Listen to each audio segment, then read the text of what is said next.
स्वयं सिद्ध सब काज, नाथ मोहि आदर उदयु। अस बिचारी जुबराज तन, पुलकित हर्षित ह्यऊ। श्री राम लखन सिया रामचंद्र शंकर हरिओम। जय जय श्री राम श्री सीताराम। स्वामी के सब कार्य अपने आप सिद्ध हैं। यह तो प्रभु ने मुझको आदर दिया है, जो मुझे अपने कार्य पर भेज रहे हैं। ऐसा विचार कर युवराज अंगद का हृदय हर्षित और शरीर पुलकित हो गया।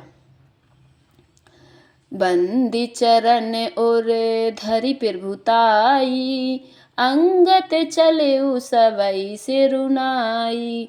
प्रभु प्रताप और सहज असंका, रनबाकुरा बाली सुत बंका। चरणों की वंदना करके और भगवान की प्रभुता हृदय में धारण कर अंगद सबको सिर नवाकर चले। प्रभु के प्रताप को हृदय में धारण किए हुए रणबांकुरे वीर बाली पुत्र स्वाभाविक ही निर्भय हैं। पुर पैठत रावण कर बेटा, खेलत रहा सो होई गे भेंटा।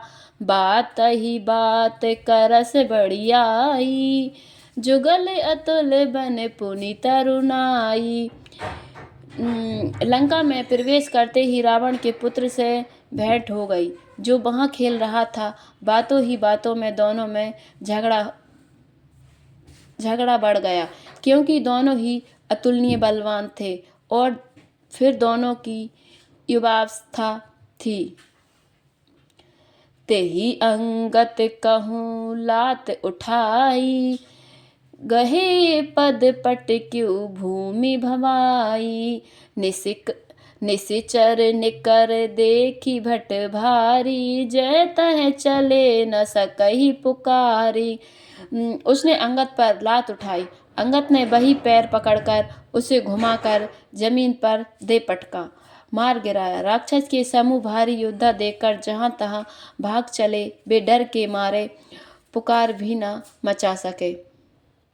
एक एक सन मरमु न कहई, समझे तासु बध चुप करी रहई। भयउ कोलाहल नगर मझारी, आबा कपिलंका जही जारी।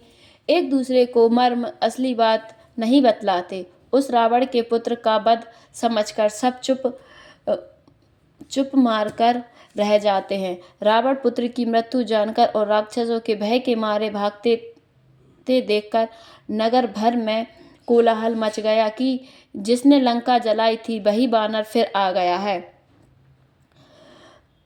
अब धो कहाँ करही कर तारा, अति सभीत सब करही बिचारा।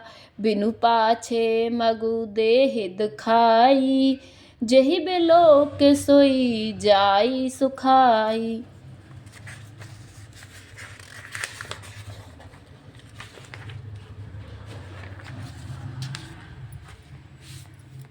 सब अत्यंत भयभीत होकर विचार करने लगे कि विधाता अब ना जाने क्या करेगा। वे बिना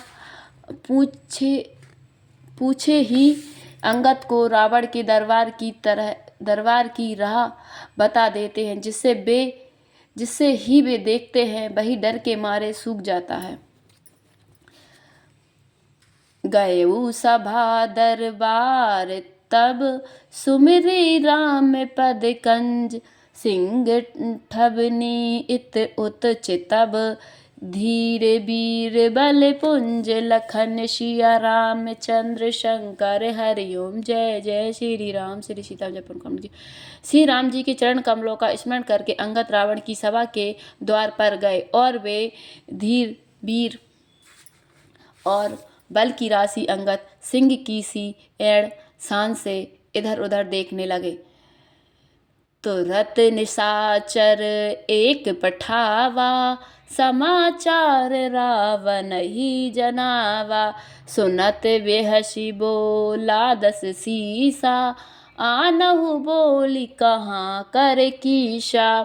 तुरंत ही उन्होंने एक राक्षस को भेजा और रावण को अपने आने का समाचार सूचित किया।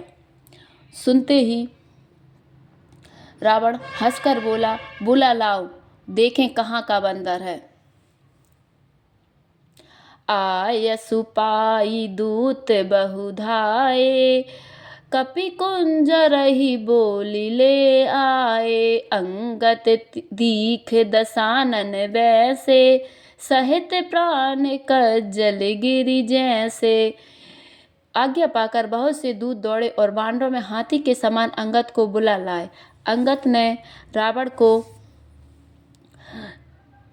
ऐसे बैठे हुए देखा जैसे कोई प्राण युक्त सचिव काजल का पहाड़ हो। भुजा बेटप सिर श्रृंग समाना, रोमा बलि लता जनु नाना। मुख नासिका नयन अरुकाना, गिरि कंद राखो हनुमाना। भुजाएं वृक्षों और सिर पर्वतों के शिखरों के समान है। रोमावली मानो बहुत सी लताएं हैं। मुंह नाक नेत्र और कान पर्वत की कंदराओं और खों के बराबर है। गयो सभा मन ने कुन मोरा, बालत नय अति बल बाकुरा। उठे सभासत कपि कहूँ देखी, रावण उर्वा क्रोध विशेषी। अत्यंत बलवान बाके वीर बालीपुत्र अंगद सभा में गए। वे मन में जरा भी नहीं झिझके। अंगद को देखते ही सब सभासद उठ खड़े हुए। यह देखकर रावण के हृदय में बड़ा क्रोध हुआ। जथा मत गज जूथ महू, पंचानन चल जाय। राम प्रताप सुमिर मन, बैठे सभा सिरुनाई। लखन सिया रामचंद्र शंकर हरिओम। जय जय श्री सीताराम। जय पवन हनुमान हरि की जय हो। प्रभु आपकी जय हो। जैसे मतवाले हाथियों के झुंड में सिंह निशंक होकर चला जाता है, वैसे ही श्री राम जी के प्रताप का हृदय में स्मरण करके वे निर्भय सभा में सिर नवाकर बैठ गए। कह दस कंठ कबन ते बंदर, मैं रघुवीर दूत दश कंदर। मम जन कही तो ही रही मत मिताई, तब हित कारण आयऊ भाई। रावण ने कहा, अरे बंदर तू कौन है? अंगद ने कहा, हे दशग्रीव, मैं श्री रघुवीर का दूत हूँ। मेरे पिता से और तुमसे मित्रता थी, इसलिए हे भाई मैं तुम्हारी भलाई के लिए ही आया हूँ।